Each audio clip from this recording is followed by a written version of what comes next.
हम सभी लोग अपने जीवन में बहुत बार ये लाइन सुने हैं, फॉलो योर पैशन। किसी भी मिडिल क्लास फैमिली का पहला एम यही होता है कि हमारी फाइनेंशियल नीड्स मीट हो, कोई भूखा पेट क्या पैशन फॉलो करे। ये जो लाइन है, क्या ये सिर्फ सोसाइटी के कुछ प्रिविलेज सेक्शंस में लागू होता है?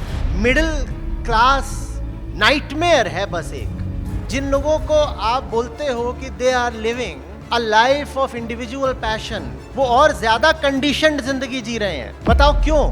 वो आंतरिक झूठ ये है कि साहब मैं तो जिंदगी अपने पैशन अपनी पसंद पर जीता हूं, मैं तो आजाद पंछी हूं, दिल करेगा तो उधर जाएंगे, दिल करेगा तो उधर जाएंगे। जिसको तुम अपना दिल बोल रहे हो वो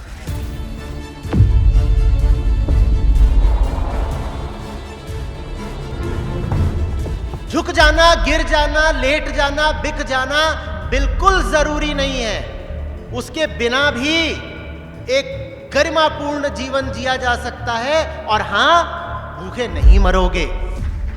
आप में से जिन लोगों का भी दिल सचमुच धड़कता है, जो गंदा जीवन नहीं जीना चाहते आम आदमी की तरह, जो सचमुच जवान है, मैं उनसे कह रहा हूं, इन दो के अलावा क्या जीने का कोई तरीका नहीं हो सकता? बिल्कुल हो सकता है।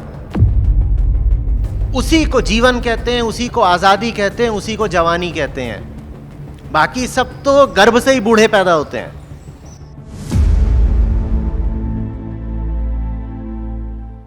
गुड इवनिंग आचार्य जी, मेरा नाम गरिमा पाठक है। तो आज का पहला सवाल है सर, मेरा सवाल ये है कि हम सभी लोग अपने जीवन में बहुत बार ये लाइन सुने हैं, फॉलो योर पैशन, बिना किसी लिमिटेशन के, बिना किसी रेस्ट्रिक्शन के। पर सर, जैसा कि हमारा जो देश है उसमें आप भी जानते हैं कि अधिकतर मिडिल क्लास फैमिली है या lower middle class family. Sir, मैं खुद एक मिडिल क्लास फैमिली से हूँ, इसलिए मैं काफ़ी रिलेट कर पा रही हूँ।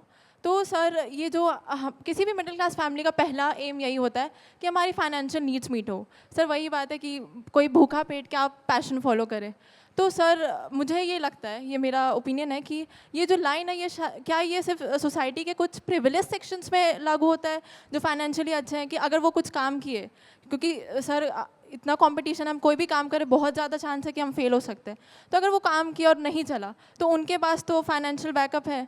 बट जो हम जैसे लोग, मतलब मिडिल क्लास फैमिलीज़ हैं, उनका तो सर फिर अगर वो ऐसा नहीं अच्छा वर्क किया तो सर उनका तो काफ़ी नुकसान है।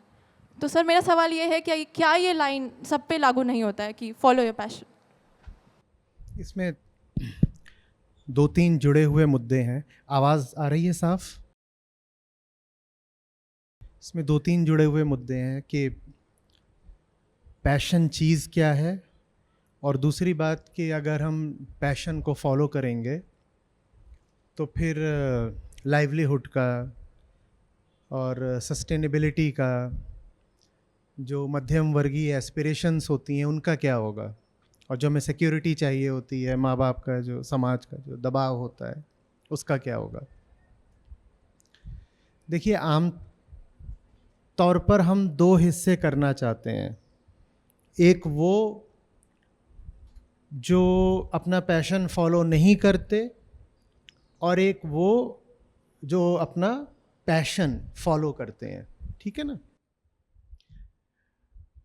और ऐसे जब हम दो खांचे बना देते हैं तो हमें सुविधा सी लगती है, और हमें लगता है कि हमने बात को समझ लिया, निपटा दिया, कि दो तरह के लोग हैं। इधर जितने ये बाएं वाले हैं, ये लोग अपना पैशन फॉलो नहीं करते, ये समाज के दबाव में चलते हैं, और जो इधर वाले हैं, दाएं वाले, ये संख्या में थोड़े कम हैं, ये लोग अपना पैशन वगैरह फॉलो करते हैं।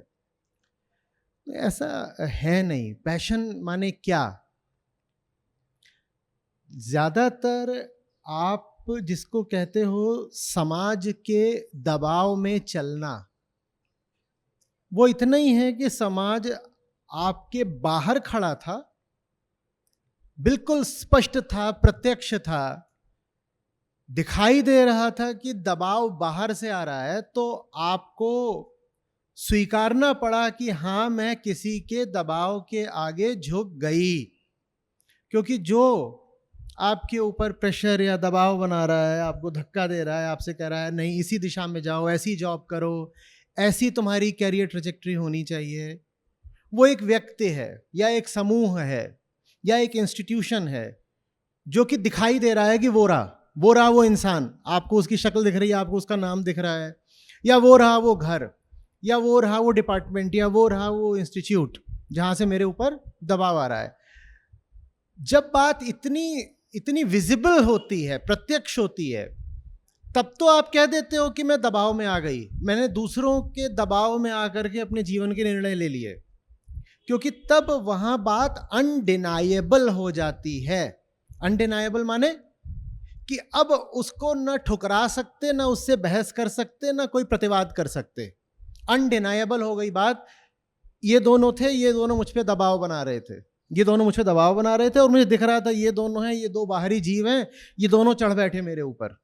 ठीक है, मान लो कि इनकी उम्र ज्यादा है, ठीक है, मान लो कि अभी मैं आप हूं, मेरी उम्र है 20s में और इन दोनों की उम्र है 50s में या 40s में, तो इन दोनों ने दबाव बना दिया। तो अब तो मैं कैसे कहूंगा कि मैं अपने पैशन पर चल रहा हूं? अब तो मुझे मानना पड़ेगा ना कि कोई और आ गया और मेरी जिंदगी पर छा गया, और उसके दबाव में मैं अपने अब सारे फैसले ले रही हूं, पढ़ाई के, कैरियर के, जिंदगी के, जो भी फैसले। तो इनको तो हम कह देते हैं कि जो इस तरह के लोग होते हैं, बाएं वाले, जो प्रेशर में चलते हैं, उनको तो हम कहते हैं अरे ये बेचारे हैं। कई बार हम ये भी बोल देते हैं कि डरपोक हैं, कायर हैं, इनमें दम नहीं है, इनमें रीढ़ नहीं है कि अपने पैशन पर चले, ये प्रेशर पर चलते हैं, तो ये तो हम कहते हैं प्रेशरवादी हैं। कुछ इनसे छिटक करके हमने कहा यहाँ दाएं और खड़े हैं, वो उनको हम कहते हैं ये अपने पैशन पर चल रहा है। ये पैशन शब्द थोड़ा सा अस्पष्ट है, इसीलिए गड़बड़ है। देखो ये दोनों बाहर हैं और ये बाहर से मुझ पर दबाव बनाएं तो दिख जाता है, बात विजिबिलिटी की है। अब यही दोनों अगर किसी तरीके से एक सूक्ष्म रूप धर के, शब्द रूप लेकर के, मान्यता का रूप लेकर के, धारण का रूप लेकर के, एक सटल फॉर्म लेकर के मेरे खोपड़े के अंदर बैठ जाएं और वहां से मुझे ये संचालित करने लगे, कंट्रोल करने लगे, तो अब मुझे ये कहने का एक नकली अधिकार मिल गया है कि मैं बाहर के किसी प्रेशर को स्वीकार नहीं करता, क्योंकि अब बाहर कोई नहीं है जो मेरे ऊपर दबाव बना रहा है, बाहर से कोई नहीं मेरे ऊपर चढ़ा हुआ है। पर जो पहले बाहर चढ़ा होता था मेरे ऊपर, अब वो बाहर से अपनी जगह छोड़ के कहां बैठ गया है? यहां बैठ गया है। जैसे आपके ब्रेन में एक चिप इंप्लांट कर दी गई हो, बहुत छोटी सी चिप है, और आपको एनेस्थाइज करके किया गया, ये सब आपको पता भी नहीं चला कि आपके दिमाग में कब एक चिप लगा दी गई है। अब आप घूम रहे हो स्वाधीन बनकर, अब आप घूम रहे हो कि मैं तो स्वचालित हूं, स्वतंत्र हूं, मैं तो अपने पैशन पर चलती हूं साहब, मैं अपने पैशन पर चलती हूं। ये जो बाएं वाले थे, ये बेकार लोग थे, ये दबाव में आ जाते थे, ये कायर थे और कमजोर थे, ये तो प्रेशर में आ गए। मैं किसी के प्रेशर में नहीं आती, मैं तो अपने पैशन पर चलती हूं। पर तुम्हारा ये पैशन है क्या? तुम्हारा ये पैशन कुछ नहीं है, जो बाहरी तमाम तरीके के दबाव हैं,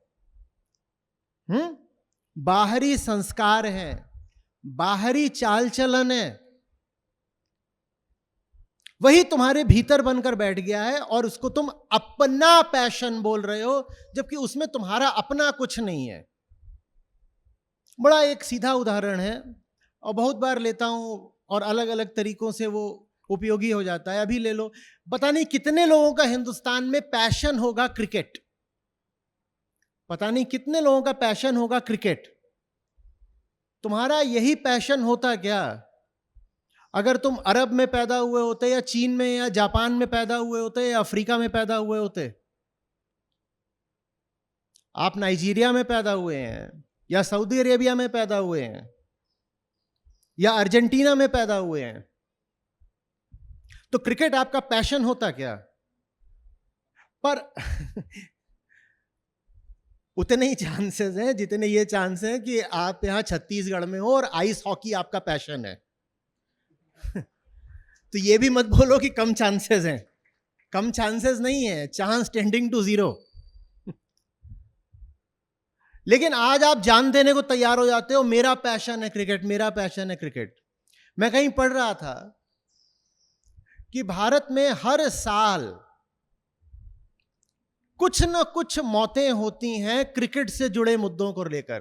कुछ इस बात पर होती हैं कि कहीं मोहल्ला स्तर पर कुछ लड़के खेल रहे थे और उनमें लड़ाई हो गई तो एक दूसरे को किसी ने विकेट मार दिया, बल्ला मार दिया, वो मर गया। और कुछ मौतें ऐसी होती हैं कि साहब मैच देख रहे थे, आपकी टीम हार गई तो बुजुर्ग थे, उनको हार्ट अटैक आ गया। और कुछ ऐसे होती हैं कि मैच था, मैच में आपकी टीम हार गई तो आपने जाकर के मोहल्ले में दंगे कर दिए, तो उसमें किसी की मौत हो गई। हमारा इतना भारी पैशन है कि हम उसके लिए मरने मारने को तैयार हैं। हर साल हिंदुस्तान में एक फाइनाइट नंबर ऑफ डेथ्स होती हैं क्रिकेट को लेकर के, क्योंकि वो हमारा पैशन है। वो आ कहां से गया तुम में? तुम्हारा है क्या सचमुच? हम उनकी तो बात ही नहीं कर रहे जो प्रेशर पर चले जिंदगी में। हम उनकी तो बात ही नहीं कर रहे जिन्होंने बाहरी दबाव के आगे घुटने टेक दिए। हम उनकी बात कर रहे हैं जो अपने आप को आजाद और स्वाधीन बोलते हैं और बोलते हैं मैं तो जिंदगी अपने हिसाब से चलाऊंगा, मुझे तो अपने पैशन को साकार करना है। तुम्हारा पैशन तुम्हारा है क्या? तुम्हारा पैशन क्या सचमुच तुम्हारा है, या वो भी एक बाहरी हवा है जो तुम्हारे भीतर प्रवेश कर गई है? बस बाहरी प्रभाव है, ट्रेंड है, संस्कार हैं जो तुमने सोख लिए हैं और तुम बेहोश थे, तुम्हें पता भी नहीं चला कि तुमने कब उन बाहरी प्रभावों को ही मेरी पसंद का नाम दे दिया। तुमने कह दिया ये तो मेरी पसंद है, मेरा पैशन है, मेरा मत है, मेरा ओपिनियन है, मेरी बात है, साहब मेरा ऐसा मानना है। तुम्हारा ऐसा मानना नहीं है। तुम्हारे चारों ओर लोग उसी तरह मान रहे थे, वही बात तुम्हारे अंदर भी घुस गई। तुम्हारा अपना कोई मानना है ही नहीं। तो जिसको आप कहते हो कि a life spent under pressure, वो तो प्रेशर में बीती ही बीती है। उसके ऊपर तो प्रभावों का ठप्पा पड़ा ही पड़ा हुआ है। लेकिन जिन लोगों को आप बोलते हो कि they are living a life of individual passion, वो शायद और ज्यादा प्रभावित और संस्कारित हैं। वो और ज्यादा कंडीशन्ड जिंदगी जी रहे हैं। बताओ क्यों? क्योंकि ये जो बाएं वाले हैं, इनको कम से कम दिख तो रहा है कि इनके बाहर खड़े होकर दो लोग इन पर दबाव बना रहे हैं, छा रहे हैं, तो भी झूठ नहीं बोल सकते। ये दो जने हैं, ये चढ़े हुए हैं मेरे ऊपर, मैं झूठ नहीं बोल सकता कि मैं आजाद हूं। मुझे दिख रहा है कि ये दो मूर्तियां, ये दो जीव, ये प्राणी, ये चढ़े आ रहे हैं मेरे ऊपर। अब मैं झूठ कैसे बोल दूं? मैं किसको बेवकूफ बनाऊं कि मैं आजाद हूं? मुझे तो। लेकिन ये जो पैशनवादी होते हैं, अब इनके ऊपर कोई बाहर से तो आ नहीं रहा चढ़ने, तो इनको एक आंतरिक झूठ बोलने का लाइसेंस मिल जाता है। वो आंतरिक झूठ ये है कि साहब मैं तो जिंदगी अपने पैशन, अपनी पसंद पर जीता हूं, मैं तो आजाद पंछी हूं। दिल करेगा तो उधर जाएंगे, दिल करेगा तो उधर जाएंगे। जिसको तुम अपना दिल बोल रहे हो वो एक चिप है। जिसको तुम अपना दिल बोल रहे हो वो एक चिप है जो समाज, समय, संयोग, संस्कार ने तुम्हारे भीतर स्थापित कर दी है, इंप्लांट कर दी है। तुम्हारा दिल तुम्हारा है ही नहीं। वो पूरे तरीके से सोशल है, टेम्पोरल है, सिचुएशनल है, कोइंसिडेंटल है। तुम्हारा दिल तुम्हारा नहीं है। तुम बोलते ही रहो बस मेरी पसंद, मेरी पसंद, मेरा मानना, मेरी धारणा, मेरा विश्वास, मेरी आस्था, मेरा प्यार, इसमें से कुछ भी तुम्हारा नहीं है। तो वो तो जो बात थी ना कि अपना पैशन कैसे फॉलो करें, वो बात तो यहीं खत्म हो जाती है। लेकिन अब बात खत्म होकर के एक अगले चरण में प्रवेश कर जाती है। बात एक तल पर खत्म हुई है और अब वो एक दूसरे तल पर जन्म ले लेती है। अब वो दूसरा तल क्या है? तो क्या इनके अलावा और इनके अलावा जीने का और कोई तरीका नहीं है? ये है प्रकट प्रेशर की लाइफ, जहां आपके ऊपर जो दबाव है और जो बंधन है वो प्रकट है, प्रत्यक्ष है। और ये है अप्रकट, परोक्ष, इनडायरेक्ट, प्रच्छन्न प्रेशर की लाइफ, जिसको आप बोलते हो पैशन की लाइफ। यहां मैं क्या हूं? यहां मैं एक डायरेक्ट प्रिजनर हूं। और यहां मैं क्या हूं? प्रिजनर यहां भी हूं पर इनडायरेक्टली हूं। यहां मेरे ऊपर डायरेक्ट प्रेशर है, यहां मेरे ऊपर इनडायरेक्ट प्रेशर है। गुलामी इधर भी है, गुलामी इधर भी है। बस इतना है कि यहां की गुलामी स्पष्ट है और अनडिनाएबल है, नकारी नहीं जा सकती। और यहां की गुलामी आजादी का रूप रखकर सामने आ जाती है। मैं जवान हूं, मैं आजाद हूं, मैं किसी की नहीं सुनती, कोई मेरे ऊपर आए नहीं, कोई मुझे रोके नहीं, कोई मुझे टोके नहीं, मैं चाहे जो करूं मेरी मर्जी। तुम्हारी अपनी कोई मर्जी है ही नहीं, तुम्हारी सारी मर्जियां सामाजिक और सांयोगिक हैं। बात आ रही है? तो बात खत्म हो गई इस तल पर। तो क्या जीवन ही खत्म हो गया इस तल पर? माने जीने के क्या बस यही दो तरीके हो सकते हैं कि या तो खुले आम गुलाम रहो या छुप छुप कर गुलामी करो। इन दो के अलावा क्या जीने का कोई तरीका नहीं हो सकता? बिल्कुल हो सकता है। और वही जो जीने का तरीका है उसी को जीवन कहते हैं, उसी को आजादी कहते हैं, उसी को जवानी कहते हैं। बाकी सब तो गर्भ से ही बूढ़े पैदा होते हैं। बात आ रही है समझ में? जो तीसरा तरीका क्या है? आप पूछना चाहती थी कि पहले से क्या दूसरा जीवन बेहतर है। मैं कह रहा हूं जिसको आप दूसरा जीवन कह रही हैं वो बिल्कुल पहले जैसा ही है, बस यहां डायरेक्ट है, यहां इनडायरेक्ट है। तो दूसरे से आगे बढ़कर अब हम तीसरे पर जाते हैं। तीसरे तरह का क्या कोई जीवन हो सकता है? हां, हो सकता है। वो तीसरा जीवन वो है जिसमें ना आप बाहर से गुलाम हैं, ना आप खुद के गुलाम हैं, जिसमें न तो आप संसार के गुलाम हैं ना अहंकार के गुलाम हैं, जिसमें न तो आपके ऊपर समाज बाहर से चढ़ा हुआ है और न वो संस्कार बनकर आपके ऊपर भीतर से चढ़ा हुआ है। देखो, बाहर वाले आपके ऊपर दो तरह से शासन करते हैं। एक तो यह कि बाहर से ही शासन कर लें, आपकी कनपटी पर रख दी बंदूक कि जो तुमसे कहा जा रहा है वो करो, इसे कहते हैं बाहर से शासन करना। कनपटी पर बंदूक रख दी या कि आपको लालच दिखा दिया बाहर से, ये होता है आप पर बाहर से शासन करना। और दूसरा होता है कि बाहर से तो आपको आजाद छोड़ दिया, पर आपके भीतर घुस करके आप पर भीतर से शासन कर रहे हैं। हमें ये दोनों ही संभावनाएं नहीं चाहिए, हम इन्हें खारिज करते हैं। हम एक तीसरी संभावना से प्यार करते हैं, और तीसरी संभावना है न मैं बाहर से गुलाम रहूंगा न भीतर से। और इन दोनों में ज्यादा खतरनाक गुलामी कौन सी है? बाहर वाली या भीतर वाली? बोलो, बाहर वाली या भीतर वाली? बाहर से तो गुलाम नहीं ही रहूंगा भाई, आजाद देश है और बड़ा खूबसूरत संविधान है और तमाम तरह के हमको अधिकार मिले हुए हैं, तो बाहर से तो वैसे भी कोई हम पर राज कर ही नहीं सकता। आप एडल्ट्स हैं, कानूनन किसी को हक नहीं कि वो आप पर बाहर से शासन करे। लेकिन संविधान आपको नहीं रोक सकता आपका अपना ही गुलाम बन जाने से। संविधान इतना तो कर सकता है कि दूसरे आपका शोषण ना करें। यह संविधान तय कर देता है कि दूसरा आपका शोषण नहीं कर सकता, पर आप खुद ही अपना शोषण ना करें, संविधान यह नहीं तय कर सकता। आप खुद ही अपना शोषण करने को उतारू हो तो संविधान बेचारा क्या करेगा? हम इन दोनों ही बातों को खारिज करते हैं। हम वो व्यक्ति बनना चाहते हैं जो खुद को इतना जानता है कि अगर अपने भीतर किसी अपरिचित को, शोषक को बैठे देखता है तो पकड़ लेता है, कहता है ये मैं नहीं हूं। अगर मेरा शोषक मुझसे बाहर बैठा है तब तो मैं उसे पहचान ही लूंगा, पर मैं अपने आप को इतने ध्यान से देखा करता हूं कि अगर मेरा शोषक मेरे भीतर भी आकर बैठ गया है तो मैं उसको भीतर भी पहचान लूंगा।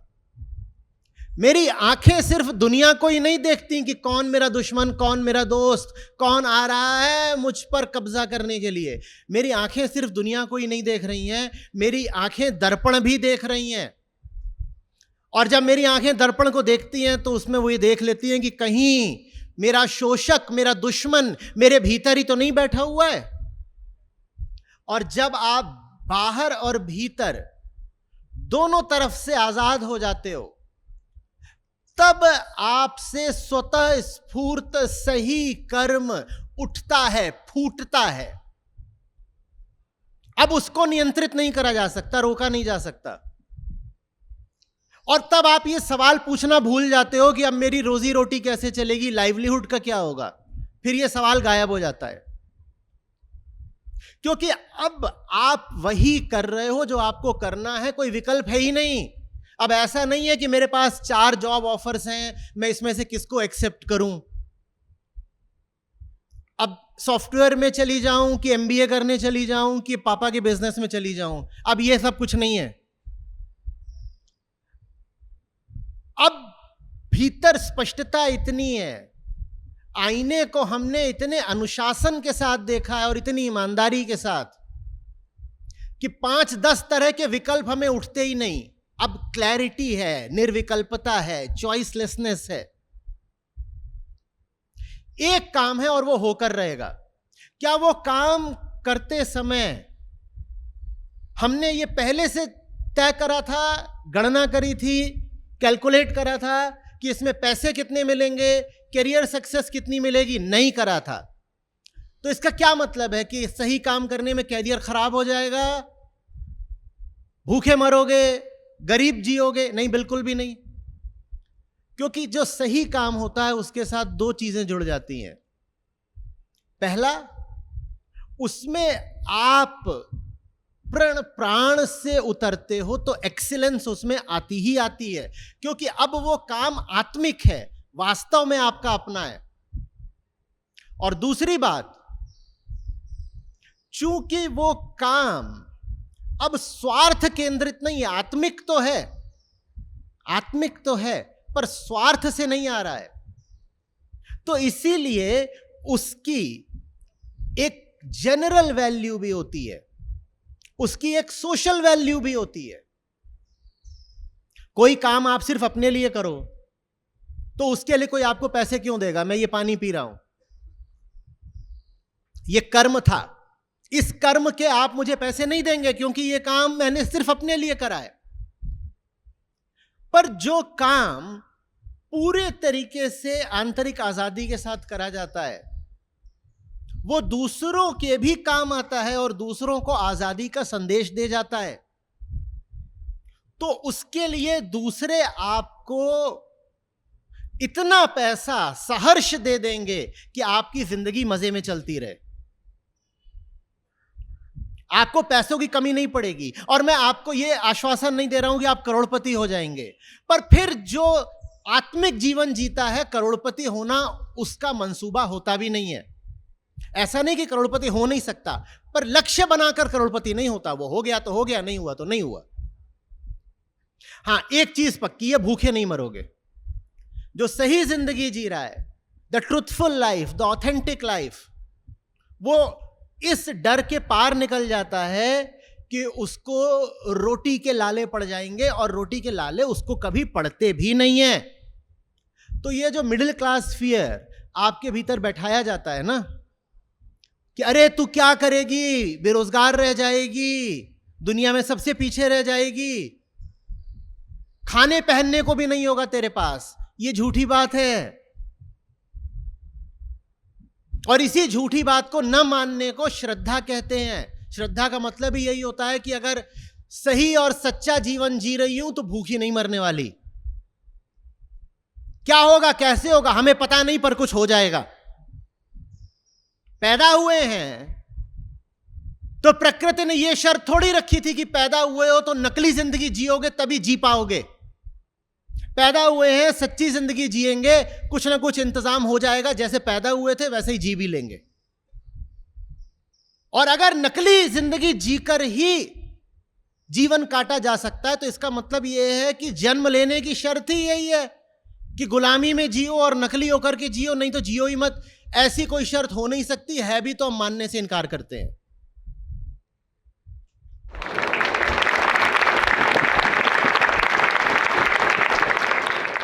आप में से जिन लोगों का भी दिल सचमुच धड़कता है, जो गंदा जीवन नहीं जीना चाहते आम आदमी की तरह,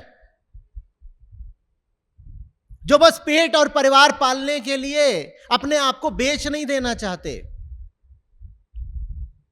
जो सचमुच जवान है, मैं उनसे कह रहा हूं, झुक जाना, गिर जाना, लेट जाना, बिक जाना बिल्कुल जरूरी नहीं है।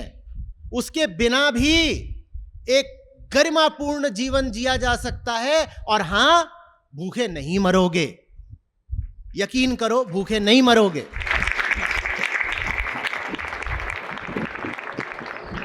हां, तुम्हारे विदेशों में बसने के सपने हो और प्राइवेट जेट उड़ाने के सपने हो तो उनकी कोई गारंटी नहीं,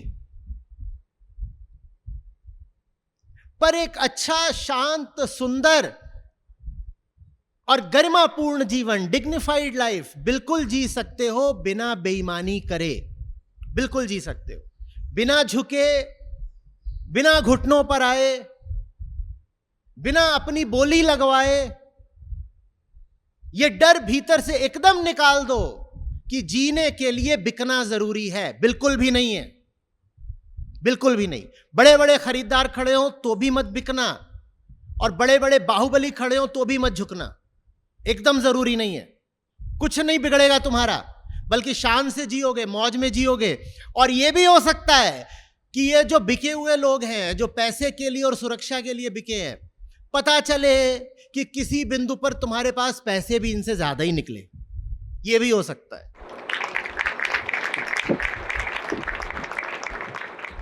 बात आ रही है समझ में?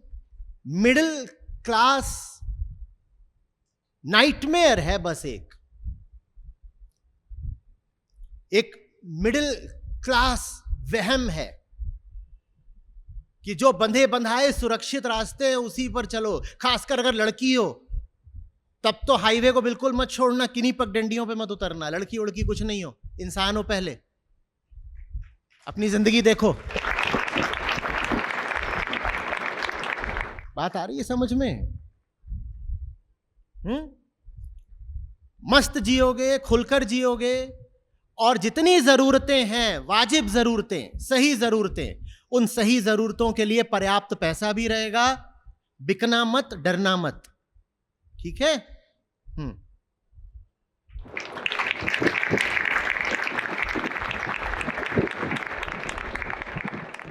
आपको खुशी होगी इस नाते, जो हमारी अपनी ऐप है जिसमें हमारे गीता और बाकी सब कार्यक्रम चलते हैं, यहाँ पर बुद्ध हैं, गीता है, उपनिषद हैं, अष्टावक्र हैं। ये मुझे मिले, मेरी ज़िंदगी बदली, ये तुम्हें मिलेंगे, तुम्हारी ज़िंदगी भी बदलेगी। सच पूछिए तो मतलब लाखों नहीं तो कम से कम हज़ारों ज़िंदगियाँ तो हैं जो बिल्कुल बदली हैं। 2 लाख से अधिक गीता प्रतिभागियों के साथ जुड़े आचार्य प्रशांत ऐप पर पहला महीना बिल्कुल फ्री गीता मिशन का पूरा एक्सेस। ऐप पर आपको मिलेंगे नियमित लाइव सत्र, हर दिन आचार्य प्रशांत के विशेष संवाद, गीता कम्युनिटी का एक्सेस, गीता परीक्षा, चयनित समाचार, ऑडियो बुक्स, कोट्स और भी बहुत कुछ। गूगल प्ले स्टोर या एप्पल ऐप स्टोर पर आचार्य प्रशांत सर्च करें और अभी डाउनलोड करें। नमस्कार। आचार्य जी के सूत्रों को सुनने के बाद, उनसे जुड़ने के बाद मैंने अपने जीवन की बहुत ही अच्छी और बढ़िया बातें सीखी। मैंने ज़िंदगी को उड़ान देना सीखा।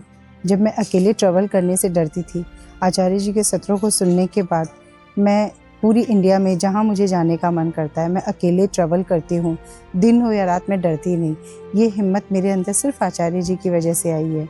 और मैं चाहती हूँ कि मैं मेरे जीवन के जितने भी सपने हैं वो बहुत जल्दी पूरी कर लूँ, क्योंकि ज़िंदगी बहुत छोटी सी है, इसको जी के और हंस के निकालना चाहती हूँ। गीता सूत्र को जब मैंने यूट्यूब पे सुना, आचार्य जी को जब मैंने यूट्यूब पे सुना, उसमें और जो उनका लाइव सेशन मैंने देखा, उसमें बहुत अंतर है।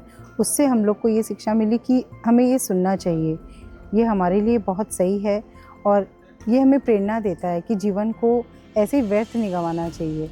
बार बार तो लाइफ नहीं मिलती है, जितना इसका फ़ायदा उठा लें, जितना आचार्य जी बोलते हैं मेरा फ़ायदा उठा लो, वो बहुत अच्छा है। मैं बस वही कर रही हूँ। चाहती हूँ कि आप सब भी गीता सूत्र से जुड़ें और आचार्य जी को अपने साथ जोड़ के रखें। Thank you.